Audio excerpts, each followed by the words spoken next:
Hello, কেমন আছো সবাই? পুজো তোমাদের কেমন কাটছে? আমার তো পুজো বেশ ভালো কাটছে। আবারও চলে এসেছি নতুন একটা ভিডিও নিয়ে।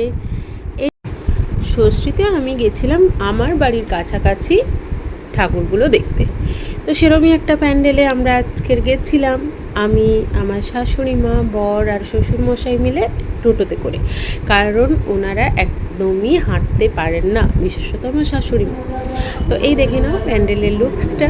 মোটামুটি গ্রামের মধ্যে ছোট্ট প্যান্ডেলের মধ্যে আমার তো খুব ভালো লেগেছে। তোমাদের সাথে তাই শেয়ার করলাম। তোমরাও জানিও প্যান্ডেলটা কেমন হয়েছে।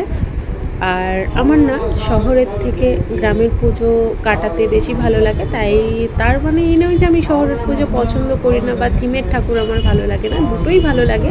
দুটোর স্বাদ বেশ অন্যরকম, তাই তোমাদের সাথে এটা শেয়ার করলাম। আশা করি তোমরাও সকলে ভালো করে পুজো কাটাচ্ছ, খুব এনজয় করছো। অনেক অনেক ধন্যবাদ আমার পাশে থেকো। যদি ভিডিও তোমাদের ভালো লেগে থাকে তাহলে লাইক করো, কমেন্ট করো, সাবস্ক্রাইব করো। আর চেষ্টা করব পুজোর বাকি দিনগুলোতেও আমি যেখানে যেখানে ঠাকুর দেখতে গেছি সেই ভিডিও তোমাদের সামনে আনার।